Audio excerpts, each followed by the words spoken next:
Hello दोस्तों, तो आज हम बात करने वाले हैं क्लास 8 के ज्योग्राफी के चैप्टर 2 जो कि है land, soil, water, nature, vegetation and wild life resources. इस पूरे चैप्टर को मैंने 4 पार्ट में बांटा और ये इसका फर्स्ट पार्ट है। तो आशा करूँगा आप लोग का जो माइंड है ये पूरा एक्टिव होगा ताकि आप लोग को यहाँ पर कोई कन्फ्यूज़न ना आए, क्योंकि मैंने सारे कॉन्सेप्ट्स को क्लियर किए हैं। तो यहाँ पर इस वीडियो में हम लोग कवर करने वाले हैं टॉपिक लैंड को। तो चलिए देखते हैं कि इस चैप्टर में आगे क्या बताया गया है।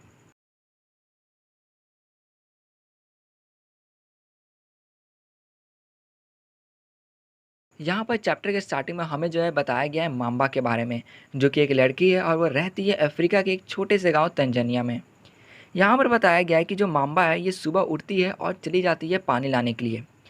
इसे जो है एक लंबा सा रास्ता तय करना पड़ता है पानी लाने के लिए, क्योंकि वहाँ पर जो है पानी मिलना बहुत मुश्किल रहता है। जब वो कुछ घंटे बाद पानी लेकर वापस आती है तो वो चली जाती है फिर अपनी माँ की जो है मदद करने काम में, और उसके बाद वो चली जाती है अपने भाई की मदद करने, जो कि बकरियों का देखभाल कर रहा होता है। यहाँ पर बताया गया है कि जो माम्बा है उसका पूरा परिवार के पास एक छोटा सा ज़मीन है, जो कि पूरा पथरीला है, मतलब पथरीला ज़मीन। उस ज़मीन पर बहुत ही मुश्किल से जो माम्बा के पिता हैं वो कुछ जो है मेज और जो बीन्स है ये उगा पाते हैं, लेकिन वो इतना अमाउंट में नहीं उगा पाते हैं जिससे कि उनका जो पूरा परिवार है वो सही से एकदम मतलब पूरा साल तक खा सके। इस वजह से यहाँ पर हमें बताया गया है कैसे जो माम्बा जो है इसका और इसके पूरे परिवार का और जो भी लोग वहाँ पर रहते होंगे उनका सिचुएशन, कि कितना ख़राब सिचुएशन है उनका। और इस चैप्टर हम लोग यही देखने वाले हैं कि आखिर ऐसा सिचुएशन क्यों है। तो अब जो हमें दूसरी तरफ बताया गया है पीटर के बारे में, तो जो पीटर है वो रहता है heart of the sheep rearing region in New Zealand, मतलब न्यूजीलैंड में। वहाँ पे जो इसका परिवार है वो ऊल प्रोसेसिंग का काम करते हैं। हर दिन जब भी वो पीटर जो है स्कूल से वापस लौट रहा होता है तो वो सबसे पहले चला जाता है अपने अंकल के पास, जो कि शिप का देखभाल कर रहे होते हैं। वो जो शिप रहता है वो एक बड़े से मतलब ग्रासी जो मैदान हो गया उसके अंदर रहते हैं, जिसमें पूरा घास लगा रहता है। और उस मैदान से कुछ ही दूर पे जो है एक हिल जो है वो रहता है। यहाँ बताया जा रहा है कि जो पीटर है उसका जो फैमिली है वो लोग सारे काम जो है वो साइंटिफिक वे में करते हैं, मतलब कि लेटेस्ट टेक्नोलॉजी का यूज़ करके, ताकि उनका जो काम है वो सही ढंग से हो पाए और अच्छे से हो पाए। पीटर का जो फैमिली है इसके साथ ही साथ जो है वेजिटेबल्स भी उगाते हैं, वो भी ऑर्गेनिक फार्मिंग के थ्रू, मतलब कि बिना केमिकल्स लाइक पेस्टिसाइड्स हो गए, फर्टिलाइजर्स ये सब यूज़ किए। मतलब वो लोग जो है मैन्योर ये सब यूज़ करके जो है अपना जो ये वेजिटेबल्स है इसको उगाते हैं। तो हमने यहाँ पर दो सिचुएशन को देखा, पहला माम्बा को और दूसरा पीटर के बारे में। तो जो माम्बा और पीटर है ये दुनिया के अलग अलग कोने में रहते हैं। इस वजह से वहाँ का जो ये क्वालिटी हो गया लैंड का, सॉइल का, वाटर का, नेचर, वेजिटेशन, एनिमल्स और यूजेस ऑफ टेक्नोलॉजी, ये सारी चीज़ क्या है तो रिसोर्स है, क्योंकि ये जो है हमारे नीड्स को जो है फुलफ़िल करते हैं। और हमने चैप्टर 1 में देखा था कि जो भी चीज़ हमारे नीड्स को फुलफ़िल करता है तो वो रिसोर्स होते हैं। तो यहाँ पर जो पीटर जो माम्बा है ये दुनिया के अलग अलग प्लेस पे रहते हैं। इस वजह से ये जो रिसोर्स है हो सकता है किसी प्लेस पे कम और ज़्यादा हो। और इसी तरह यहाँ पर यही चीज़ कि रिसोर्स किसी प्लेस पे थोड़ा कम और ज़्यादा होता है, मतलब कि उसकी मौजूदगी कि किसी प्लेस पे कम है या ज़्यादा है तो वो जो है डिफ़र कर देता है उस प्लेस को दूसरे प्लेस से। जैसे कि अगर मैं बात करूँ लैंड का, तो जो माम्बा थी वहाँ पर जो उसके तरफ जो लैंड था वो रॉकी था, लेकिन वही पीटर की तरफ देखा जाए तो वहाँ पर जो लैंड जो था बहुत अच्छा था। इस वजह से वो लोग जो है फसल सही से उगा पा रहे थे। तो ये जो रिसोर्स हो गया इसका मौजूदगी होना किसी प्लेस पे या फिर थोड़ा अलग होना, डिफरेंट होना, इस तरह से जितने भी प्लेस होते हैं वो एक दूसरे में थोड़े अलग अलग होते हैं। तो यही चीज़ बताया हुआ है कि जो मतलब हर जो प्लेस होता है वो अपने में थोड़ा अलग होता है। तो यहाँ पर अब बताया गया लैंड के बारे में। तो देखिए लैंड के बारे में सब जानते होंगे कि जो अर्थ का पूरा सरफेस है उस पर लगभग 30% जो है लैंड है। और वहाँ पे जो 30% लैंड है उसमें भी कुछ ऐसे हिस्से हैं जहाँ पर ह्यूमन लाइफ जो है वो पॉसिबल नहीं है, मतलब नॉर्मल ह्यूमन लाइफ जो है वो वहाँ पर पॉसिबल नहीं है, जैसे कि नॉर्थ और साउथ पोल ये सब हो गया। तो यही यहाँ पर बताया जा रहा है कि हमने एक चीज़ देखा होगा कि कोई कोई प्लेस ऐसा होता है जहाँ पर बहुत ज़्यादा पॉपुलेशन होती है, तो वहीं कुछ प्लेस ऐसा होता है जहाँ पर पॉपुलेशन कम होता है। तो ये बताओ क्यों होता है। तो इसका मेन वजह जो है रिसोर्स है। मतलब कि अगर आपको किसी जगह पर ज़्यादा सुविधा मिल रहा है तो आप लोग वहीं पे रहना चाहोगे। तो सिंपल सा बात यही है कि अगर किसी प्लेस पे सब चीज़ सही मात्रा में है, जैसे कि वाटर हो गया, लैंड सही है, तो आप लोग वहाँ पर रहना प्रेफर करोगे। तो यही यहाँ पर बताया जा रहा है कि इस वजह से जैसे जंगल का एरिया हो गया, कोई रिवर साइड हो गया, ठीक है, तो ऐसे प्लेसेस पे जो है या फिर जहाँ पर ज़मीन अच्छा है उस प्लेसेस पे लोग रहना चाहते हैं या फिर रहते हैं, और वो जो प्लेस होता है वो इस वजह से जो है हाईली मतलब वहाँ पर जो है पॉपुलेटेड हो जाता है। लेकिन वही दूसरी तरफ अगर मैं बात करूँ डेज़र्ट ये सब का, तो वहाँ पर जो है पानी की कमी होगी, ज़मीन सही नहीं होगा, इस वजह से वहाँ पर जो है बहुत ही कम लोग रहते हैं। तो हम लोग देख सकते हैं किस तरह से ये जो पॉपुलेशन जो है, ये भी कैसे कहीं पर ज़्यादा होता है तो कहीं पर कम होता है।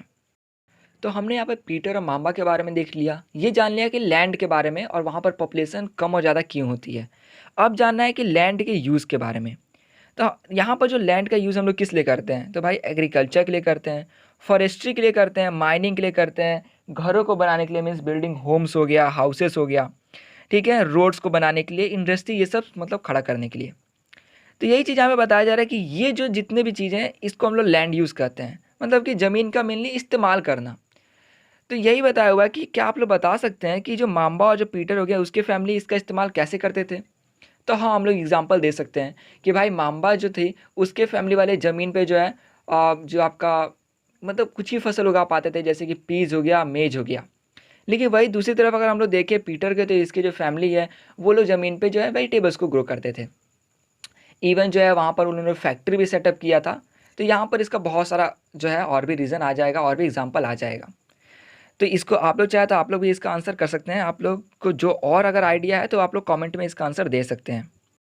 अब हमें देखना है कि कुछ ऐसे फैक्टर जिससे कि हम लोग डिटरमाइन करते हैं कि जो लैंड है उसका यूज़ हम लोग कैसे करने वाले हैं, मतलब उसके पैटर्न को। जैसे कि अगर मैं एग्जांपल दूं, तो अगर जो है आप फसल उगाना चाहते हैं तो आप देखोगे कि लैंड जो है उसमें मिनरल कैसा अमाउंट का है, किस टाइप का सॉइल है इस चीज़ को, साथ में पानी जो है ये मिल रहा है कि नहीं। तो यही बात हो गया कि ये जो है डिसाइड करने में हेल्प करता है कि आप जो है उस लैंड का यूज़ किस तरीके से करोगे, मतलब उसका लैंड यूज़ पैटर्न। ठीक है, तो ये सब चीज़ हो गया। अगर कोई फैक्ट्री भी सेटअप करना चाहता है तो वो यही देखिएगा कि अगर फैक्ट्री में पानी यूज़ होने वाला है तो क्या पानी है वहाँ पर उस जगह पर। तो सिंपल सा बात ये है कि किसी काम को करना कि वहाँ का सिचुएशन देख कर, उस प्लेस को देख कर कि क्या मैं जो काम करना चाहता हूँ वो जो है इस प्लेस पर हो पाएगा कि नहीं। तो यही हो गया आपका लैंड यूज़ पैटर्न। यहाँ पर भी आपका जो है बताया गया है प्राइवेट जो हो गया ओनरशिप के बारे में और कम्युनिटी के बारे में। तो यहाँ पर आप जो टर्म है प्राइवेट, इसे तो आप समझ गए होंगे कि ऐसा लैंड जो कि आप खुद यूज़ करो, मतलब जिस आदमी का वो है ज़मीन वो खुद यूज़ करे और कोई यूज़ ना करे। अब दूसरा क्या है, कम्युनिटी लैंड। तो कम्युनिटी लैंड में क्या होता है कि कोई ऐसा मतलब लैंड जिसके ऊपर सबका अधिकार हो। जैसे मान लेते हैं कि किसी जगह पर जो है कोई नदी है, तो वहाँ से सब कोई पानी लेके जा रहा है, ऐसा नहीं कि वो नदी किसी एक आदमी का है। या फिर कोई ऐसा जगह जहाँ पर जितने लोग हैं वो सब अपने गाय को ये सब को लाते हैं वहाँ पर ग्रेज करने के लिए। ठीक है, तो यही होता है कम्युनिटी में कि कोई ऐसा लैंड जिसके ऊपर सबका अधिकार हो, किसी एक आदमी का अधिकार ना हो। और अगर किसी एक आदमी का अधिकार उस जगह पर रहता है तो वो प्राइवेट में चला जाता है। यहाँ पर एक छोटा सा लेकिन मेन जो पॉइंट है ये बताया गया है कि कम्युनिटी लैंड को कॉमन प्रॉपर्टी रिसोर्सेज भी कहा जाता है। तो आप लोग इस चीज़ को याद रखिएगा। आगे हमें बताया गया है कि देखिए लैंड जो है ये तो फिक्स्ड है, ऐसा तो नहीं है कि कहीं अलग से आ जाएगा आपके लिए लैंड उड़ता हुआ। तो यही बात है कि अर्थ पे जो है ये हमें पता है कि जो लैंड है ये फिक्स है, लेकिन फिर भी जो लोग होते हैं उनका जो डिमांड है ये बढ़ता जा रहा है। जैसे कि जो लोग अर्बन एरिया में रहते हैं वो सोचते हैं कि उनको और ज़्यादा लैंड मिले ताकि वो लोग जो है जैसे कि घर को बना सकें या फिर जो है कुछ लोग फैक्ट्री सेटअप कर पाएँ। वही अगर देखा जाए रूरल एरिया में तो वहाँ पर जो लोग हैं ये सोचते हैं कि अगर उनके पास जो अगर खेत है तो वो लोग सोचते हैं कि और ज़्यादा लैंड मिले ताकि वो लोग जो अपने खेत को एक्सपेंड कर पाएँ। लेकिन सब ये जानते हैं कि आखिर जो लैंड है वो भी फिक्स है, उसका भी मतलब जो लिमिट कहते हैं कि वो सब लिमिटेड है। लेकिन फिर भी लोगों का क्या है कि उनका डिमांड जो है वो बढ़ता रहता है। तो पहला ये प्रॉब्लम है। दूसरा प्रॉब्लम क्या है कि ये जो लैंड यूज़ पैटर्न है, अगर हम मान लेता हूँ एग्जांपल छोटा सा लेते हैं फार्मिंग को। तो अगर कोई आदमी फार्मिंग करता है उसको सही ढंग से करता है तब तो कोई प्रॉब्लम ही नहीं है। लेकिन अगर फार्मिंग में वो जो है फर्टिलाइज़र्स हो गया, पेस्टिसाइड हो गया या कुछ अदर केमिकल्स का यूज़ कर देता है, कभी-कभी ओवरडोज़ कर देता है, तो इस तरह क्या होता है कि वो जो लैंड होता है वो प्रभावित होता है। इस वजह से हो सकता है कि बाद में वो जो लैंड है वो उस मतलब क्रॉप उगाने लायक ही ना रहा है, मतलब उसपे फसल बाद में उगे ही ना। दूसरा प्रॉब्लम ये है कि कुछ लैंड को जो हम लोग अनकल्टिवेटेड छोड़ देते हैं। इससे तो होता क्या है कि हवा हो गया, पानी हो गया, वो लैंड का जो अपर सरफेस रहता है, लेयर रहता है, उसको जो है पूरा घिस देता है। जैसे हवा आया, उसने ऊपर का कुछ लेयर को उड़ा कर के चला गया। क्योंकि उसके ऊपर फसल उगे नहीं है, जो मिट्टी रहता है वो पूरा लूज़ कर जाता है। जैसे होता क्या है कि ऊपर का जितना भी मतलब लेयर चला जाता है और नीचे का रॉकी पार्ट आ जाता है। इस वजह से फिर वहाँ पर भी फसल नहीं उगाया जा सकता है। तो आप लोग देख सकते हैं अगर प्रॉब्लम कितना ज़्यादा है। मतलब जो लैंड है इसका डिग्रेडेशन का ये सब पूरा हो गया। कहीं-कहीं क्या होता है कि पेड़ों की कटाई कर दी जाती है पहाड़ साइड में, तो होता ये है कि जो पेड़ कटने के बाद जो है रूट्स जो हैं वो सॉइल को जो है होल्ड करके रखते हैं, ताकि सॉइल जो है यहाँ-वहाँ हिल ना सके। लेकिन जैसे ही पेड़ को काट देते हैं, लूज़ होते हैं, मतलब जो रूट्स होते हैं वो लूज़ कर जाते हैं और जो सॉइल रहता है वो ठीक से पकड़ा हुआ नहीं रहता है। तो इससे होता क्या है कि लैंडस्लाइड भी आ जाते हैं बहुत जगह। तो ये सब प्रॉब्लम्स हो गए इसके।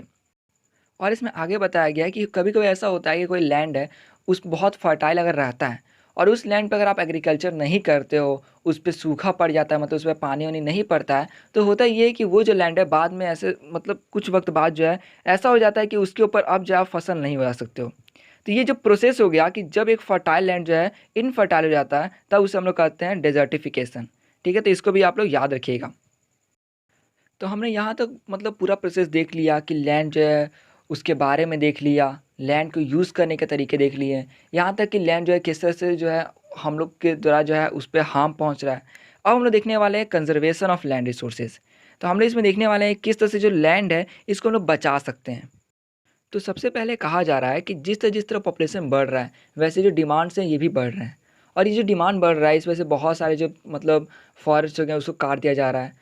और इस वजह से बहुत सारे ऐसे भी ज़मीन जिसके ऊपर कोई आदमी खेती कर सकता है, मीन्स जो फर्टाइल लैंड है, उस पे भी जो है घर बना दिया जा रहा है या फिर फैक्ट्री ये सब बना दिया जा रहा है। तो यही बताया जा रहा है कि इस चीज़ पे ध्यान देना चाहिए कि अगर हम लोग किसी फर्टाइल लैंड पे अगर ये सब बनाते हैं, तो हम लोग कह सकते हैं कि हम लोग उसका मतलब एक तरह से वेस्ट कर रहे हैं। और दूसरा तरफ क्या बताया गया है कि जितने भी नेचुरल रिसोर्स हैं, तो इस तरह से और कम पड़ेंगे अगर हम लोग फॉरेस्ट जैसे वो काट दें, एनिमल्स हो गए वो सब मरने लग जाएँगे। आगे बताया हुआ है कि जो रेट ऑफ जो डिग्रेडेशन हो गया कि किस तरह से जो लैंड है ये डिग्रेड कर रहा है, तो उसके ऊपर ध्यान देना चाहिए कि वो बढ़े ना। और जितना ज़्यादा हो सके उतना जो है हमें जो है मतलब पेड़-पौधे को ये सब को उगाने चाहिए। खेतों के अंदर जितने भी मतलब फर्टिलाइज़र्स, पेस्टिसाइड्स हो गया उसका यूज़ शायद नहीं करना चाहिए या फिर अगर करो भी तो बहुत कम करो। और लास्ट में कहा गया है कि ओवर ग्रेजिंग पे भी कंट्रोल करना चाहिए। मतलब कि जो पशु ये सब जो हो गए जो कि खाते हैं मैदानों में घास को, उस पे ध्यान देना चाहिए। क्योंकि जो घास है उसका जो जड़ होता है वो सॉइल को पकड़े रहता है। और अगर ओवर ग्रेजिंग हो जाएगा और घास खत्म हो जाएँगे तो वो जड़ जो है वो सॉइल को नहीं पकड़ पाएँगे। इस तरह से सॉइल इरोज़न जो है वो होने लग जाएगा। क्योंकि मैंने पहले वो कहा था कि जो रूट्स होते हैं वो क्या करते हैं होल्ड करते हैं सॉइल को। और जिस तरह से अगर रूट ख़त्म होता है तो सॉइल को वो होल्ड नहीं कर पाएँगे और इस तरह से सॉइल है वो वेदरिंग के प्रोसेस के द्वारा मतलब कि हवा से, पानी से इस वजह से जो क्या होगा कि ऊपर का जो लेयर है वो पूरा ख़त्म हो जाएगा। जिसे हम लोग कहते हैं सॉइल इरोज़न। तो ये था इसका पूरा एक कंज़र्वेशन का तरीका कि कैसे ओवर ग्रेज़िंग पे भी कंट्रोल करना चाहिए। तो दोस्तों इस वीडियो में सिर्फ इतना ही। आशा करूँ आपको वीडियो अच्छी लगी हो। अब जो है इसका हम लोग अगले टॉपिक को देखने वाले हैं इसके नेक्स्ट वीडियो में। तो उसका लिंक मैं आपको डिस्क्रिप्शन में दे दूँगा और वीडियो अगर आपको अच्छी लगी तो प्लीज़ इसको लाइक करें, दूसरों से शेयर करें और सब्सक्राइब करना बिल्कुल ना भूलें। तो मिलते हैं इसके अगले वीडियो में।